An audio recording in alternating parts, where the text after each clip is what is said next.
Hello my dear students, स्वागत है तमारू सरस्वती गणित मथक पर। આપણે જોઈ રહ્યા છે ચેપ્ટર નંબર 3 દ્વિચલ સુરેખ સમીકરણ યુગમાં pair of linear equations in two variables.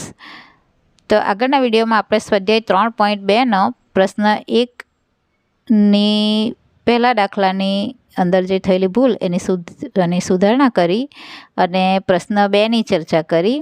હવે આજના વિડીયોમાં આપણે સ્વાધ્યાય 3.2 નો પ્રશ્ન 3 ની ગણતરી કરીએ। તો પ્રશ્ન 3 છે, નીચેની સમસ્યા પરથી દ્વિચલ સુરેખ સમીકરણ યુગ્મ મેળવો અને તેમનો ઉકેલ આદેશની રીતે મેળવો। અહીં સમસ્યા આપેલી છે દરેકે દરેક પ્રશ્નમાં। તો નંબર 1, બે સંખ્યાનો તફાવત 26 છે અને એક સંખ્યા બીજી સંખ્યાથી 3 ગણી છે, તો તે બે સંખ્યા શોધો। આજે આપણે દરેક દાખલામાં બે શરત આપેલી હોય, એ બંને શરત પરથી બે સમીકરણ મેળવવાના હોય એટલે આપણને મળે સુરેખ સમીકરણ યુગ્મ, અને પછી એનો ઉકેલ મેળવવાનો છે આપણે આદેશની રીતે।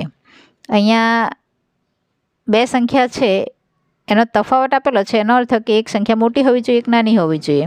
તો ધારો કે આપણે ધારી લઈએ મોટી સંખ્યા x છે, બે સંખ્યા શોધો એમ કીધેલું છે, એટલે જે સંખ્યા આપણને જે પ્રશ્ન છે જે માંગેલું છે એના માટે આપણે ધારણા કરવાની।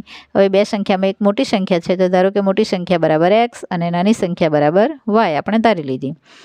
આથી આપેલ શરત 1 મુજબ, એટલે કે પહેલી શરત મુજબ, તો પહેલી શરત શું છે? બે સંખ્યાનો તફાવત 26 છે, એટલે કે મોટી સંખ્યામાંથી નાની સંખ્યા બાદ કરતાં આપણને 26 મળે છે, તો x ઓછા y બરાબર 26, સમીકરણ નંબર 1। હવે શરત 2 મુજબ, તો બીજી શરત શું છે? એક સંખ્યા બીજી સંખ્યાથી 3 ગણી છે, તો 3 ગણી કઈ હોવી જોઈએ? મોટી સંખ્યા નાનીથી 3 ગણી હોય, બરાબર?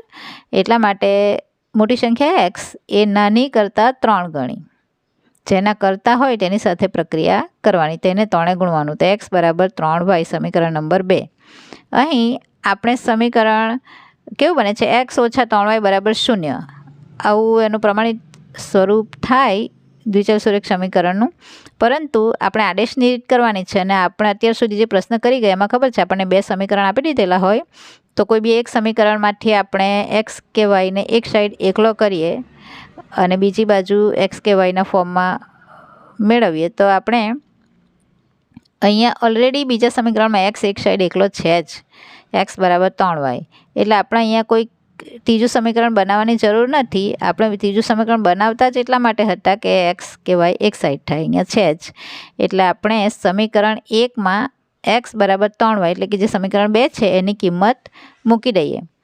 તો સમીકરણ 1 છે x ઓછા y બરાબર 26, તેમાં x બરાબર 3y મૂકીએ, એટલે xની જગ્યાએ 3y ઓછા y બરાબર 26, 3y માંથી 1y જેની આગળ સહગુણક નથી એને 1 ગણવાનો, એટલે 3y માંથી 1 જોવાઈ જાય તો 2y બરાબર 26, માટે y બરાબર શું થાય? 26/2 બરાબર 13, 13×26 એટલા માટે।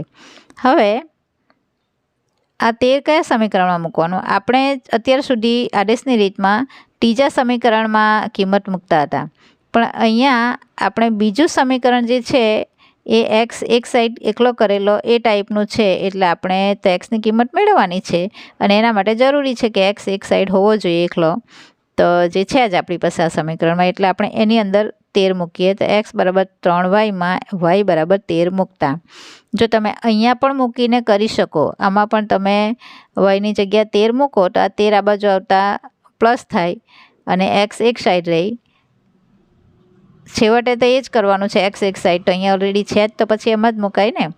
તો x બરાબર 3 y બરાબર 13 મૂકીએ આપણે, x બરાબર 3 કૌંસમાં yની જગ્યાએ 13, 13 તાળી 39, એટલે x બરાબર 39। આમ માગેલ બે સંખ્યાઓમાં મોટી સંખ્યા કઈ છે? આપણે ધારેલી x એ બરાબર 39 અને નાની સંખ્યા y બરાબર 13। જુઓ 13 તાળી 39, મોટી સંખ્યા નાની કરતાં 3 ગણી છે અને બંનેનો તફાવત 26 છે, તમે 39 ઓછા 13 કરો તો આપણને 26 જ મળે। હવે છે સ્વાધ્યાય 3.2 પ્રશ્ન 3નો બીજો પ્રશ્ન। બે પૂરક કોણો પૈકી મોટો ખૂણો નાના ખૂણા કરતાં 18 અંશ મોટો હોય તો તે પૂરક કોણો શોધો। અહીં કઈ કઈ શરત આપેલી છે? તો બે પૂરક કણ આપેલા છે, એ પહેલી શરત છે. અને મોટો ખૂણો નાના કરતાં 18° મોટો, આ બીજી શરત છે. હવે આપણે ધારી લઈએ, ધારો કે મોટા ખૂણાનું માપ બરાબર x° અને નાના ખૂણાનું માપ બરાબર y°.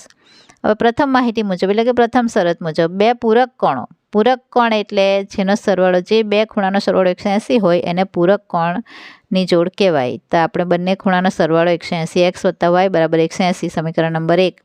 અને બીજી માહિતી મુજબ, તો મોટો ખૂણો નાના ખૂણા કરતાં 18° મોટો છે, એટલે મોટો ખૂણો એ નાના કરતાં x મોટો છે, તો નાના કરતાં 18 મોટો, એનો અર્થ કે મોટામાંથી નાનો બાદ થાય તો આપણને 18 મળે, એટલે x - y બરાબર 18, સમીકરણ નંબર 2.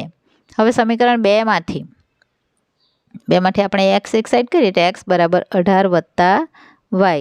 તમે અહીંયાથી ડાયરેક્ટ પણ એ રીતે લખી શકો કે મોટો ખૂણો નાના કરતાં 18 મોટો છે, તો મોટો ખૂણો બરાબર નાનો y + 18, 18 કરતાં y કરતાં 18 મોટો છે, એટલે yમાં 18 ઉમેરીને સમીકરણ 2 ડાયરેક્ટ પણ અહીંયા લખી શકીએ, પણ આપણે બેમાંથી એક ત્રીજું બનાવ્યું છે.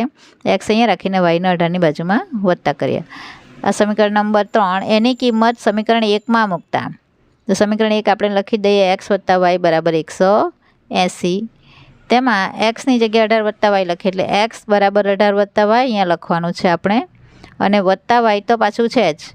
હવે 18 બરાબર 180, 18 + y 2y, એટલે 18 + 2y બરાબર 180.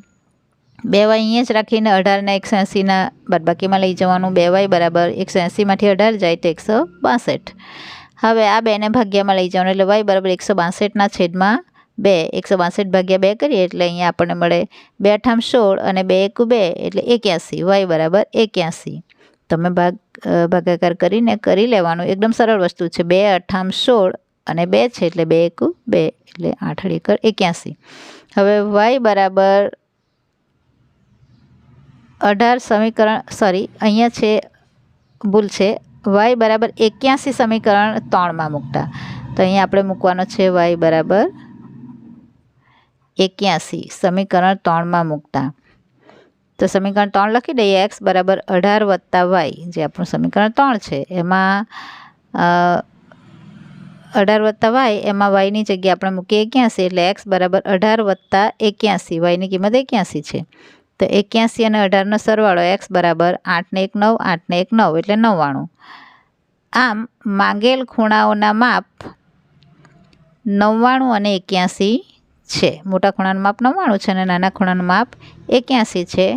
તમે શરત ફૂલફિલ થાય એના માટે ચેક કરી લેજો.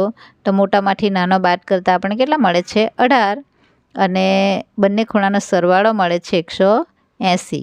બરાબર, તમે સરવાળો x અને y આ બંને ખૂણાનો સરવાળો કરજો, 180 જ મળશે, અને બંનેની બાદબાકી કરશો તો તમને મળશે 18.